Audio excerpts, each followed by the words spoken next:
Salut à tous, c'est Samuel en compagnie du poteau. Thibaut. Oh, du frérot. Du sang de la veine. Du sang qui boit. Du sang, du bois, de la bois.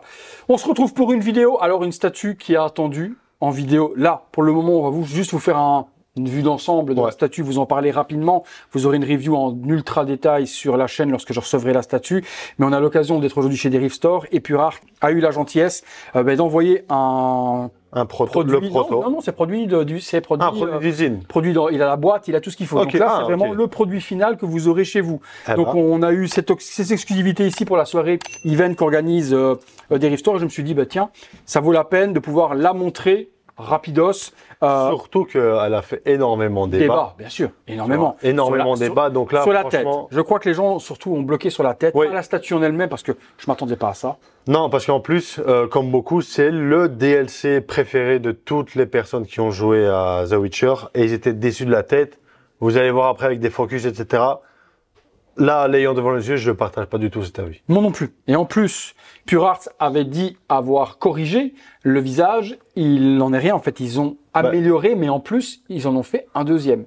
Je ne sais plus lequel est lequel par rapport à la précommande, lequel a été amélioré. Mais de base, il n'y avait qu'une tête. Je me souviens, ça, je suis sûr. Aujourd'hui, on se retrouve avec une tête améliorée et une deuxième avec une coiffure différente sur un buste supplémentaire. Donc, gros cadeau de Purart déjà d'avoir retravailler le sculpte, bien qu'il n'y avait pas spécialement à le travailler. On vous rappelle, et Purart l'avait bien communiqué, que les têtes avaient été designées par le fichier graphique 3D du jeu vidéo, donné par CD Projekt. Donc, quand CD Projekt vous donne un fichier 3D tiré du jeu vidéo, il peut y avoir rien d'autre de plus accurate, fidèle. On va dire c'est à l'interprétation de chacun, mais normalement, ça doit être comme ça. Oui. Ça doit être comme les. On est donc sur une cover.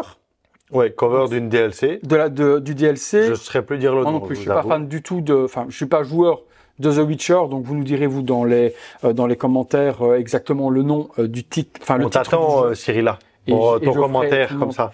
On fait une salutation également au poteau Cyrilla qui justement voulait qu'on en parle de cette statue et qui la voit de près. La statue elle existe en deux tailles. Là ici vous avez la version 1/4 et à la version 1/6 sans le vampire. Moi j'appellerais ça comme ça, l'énorme vampire à l'arrière. Ouais, on dirait vraiment. Je sais pas que ça peut être d'autres. Je ne saurais pas du tout dire le nom. Moi j'y ai pas joué non plus, mais. Gros coup de cœur du coup sur cette version là. Je m'attendais pas à un travail aussi dingue réalisé par Purart. Et une envergure aussi énorme. Si Thibaut bouge un peu son épaule sans l'accrocher, regardez un petit peu, on est sur plus d'1 mètre. Ouais. L'envergure sur le vampire. La position hyper agressive en train d'entourer et menaçante, comme dit Thibaut, derrière Geralt.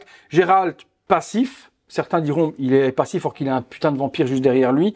C'est la cover qui veut ça comme ça. Il est dessiné comme ça dessus. Donc Purart n'a fait que suivre le cahier des charges de CD Projekt. Le bois au niveau du trône, bien fait. Propre, vraiment nickel. Les petites gravures partout qui racontent certainement quelque chose. J'ai pas les rêves. Il y a une espèce de petite dorure aussi sur l'arrière de la chaise là, donc ça donne vraiment bien. La base sublime également, petit ornement tout autour. La tête de l'école des loups qui est juste ici devant, avec deux petits réceptacles et comme s'il y avait du feu qui crépite. Non, franchement, ça donne vraiment bien accessoire avec le dallage. Qui craquelait. De carrelage gris, carrelage blanc, une épée supplémentaire, deuxième épée de Geralt que l'on met juste ici sur le côté, une autre qui est dans la main. Métal. Elle est en métal, l'épée, comme dit Thib. Splittage de sang hyper frais, bien fait, tout comme celui que l'on a sur ses mains et à l'intérieur de du calice. C'est de la résine translucide. Hein. Oui, mais est-ce que c'est du sang ou du vin, tu crois? Moi je dirais, non, il boit pas du sang lui. Je sais pas. Je sais pas. J'ai pas compris. Vous nous le direz en commentaire, c'est du calice de sang, calice de vin. Ici, c'est du sang. Ça coule comme du sang. Oh, ça coule comme du vin. C'est ça qui est. Peut-être que tu vois, il vient de mettre ça parce que là, tu vois, il a du sang aussi sur sa main. Donc difficile à dire. Geralt, chaussures sans lacets, pantalon, la tenue qu'il a forcément sur la cover également, double strap. Tout est sculpté, les straps sont pas en cuir. La résine au niveau des bras, c'est la résine translucide avec la couleur peau. Et on a toutes les veines apparentes. Bien peint, en transparence, c'est vraiment bien fait. Les deux, c'est pareil. Les deux, le travail il est bien peint.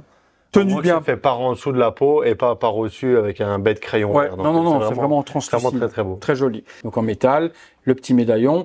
Et puis on a les visages. Premier visage, Les yeux, forcément, de sorcier de Gérald. Cicatrice, on est sur de la résine translucide, couleur peau, également pour le visage. Les yeux jaunes. Il a les cheveux vers l'arrière. Les cheveux, ça fait pas pâter. C'est bien peint. C'est la coupe bien classique de Gérald, on va dire. Elle est vraiment très très bien faite. Donc non, franchement, je la trouve vraiment très très belle. Mais pour moi, la partie la plus intéressante, après on vous parle de la deuxième tête, c'est quand même, voilà, c'est ce vampire, il est tout en résine translucide. Oui. Les ailes, le corps, on a l'impression d'avoir un Vecna. Il me fait penser à Vecna. Un peu, c'est vrai. Au niveau de la couleur de peau, le crâne sublime, les dents magnifiques, toute la sculpture est extraordinaire. Et la peinture, si vous mettez de la lumière par derrière les ailes, vous verrez la transparence, les griffes. Déjà ici, on voit nos doigts à l'arrière. Oui, non, franchement, c'est le vampire, ou la créature en tout cas. Ouais, on dit vampire, mais comme on dit, on sait pas trop. Complètement extraordinaire. On peut pas vous le tourner, parce que sinon il va taper dans le mur, mais l'arrière du travail est encore plus fou. Les ombrages, les craquelures, les déchirures. Vous se demandez comment est-ce que l'air ne prend pas qu'il arrive à voler là-dedans. Les griffes partout, et puis les muscles, les tendons. Une grosse dinguerie. Et en plus, toutes les griffes sont vraiment une couleur un peu ivoire, comme ça, qui fait vraiment très très réaliste. C'est vraiment très très beau. Deuxième tête, on va retrouver une tête avec les cheveux relâchés de Gérald. Les yeux retrouvent la même chose. Expression neutre, cicatrice, petit buste qui va nous permettre d'exposer la deuxième tête. Je vais faire la même chose ici. Je sais pas si je peux l'enlever. Oui, ok. C'était ma question. C'était est-ce qu'on pouvait enlever la tête malgré le vampire? Oui, on peut. Je retire le médaillon. Voilà, deuxième tête, avec les cheveux relâchés. Moi, j'ai une préférence quand même pour celle avec les cheveux attachés. Oui, moi aussi. Le visage, c'est identiquement le même. Il n'y a pas une expression qui change, rien du tout. Donc, c'est identiquement la même chose. Juste la coiffure. Voilà, c'est juste la coiffure.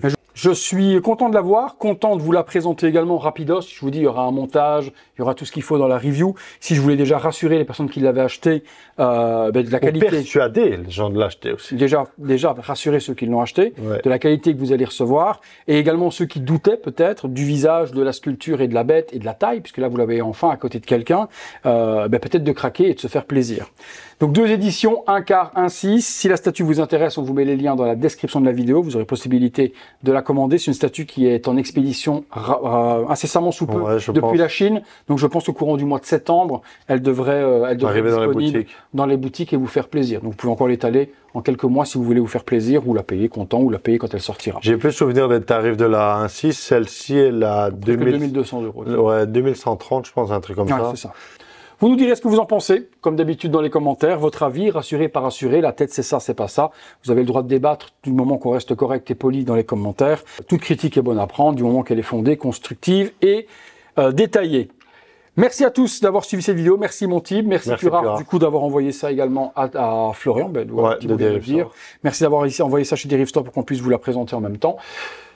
On vous laisse pour d'autres vidéos, et puis comme d'habitude, si vous avez aimé la vidéo, like, abonnement, petite cloche, l'habitude. À bientôt pour une prochaine vidéo. Salut à tous. Ciao. Ciao.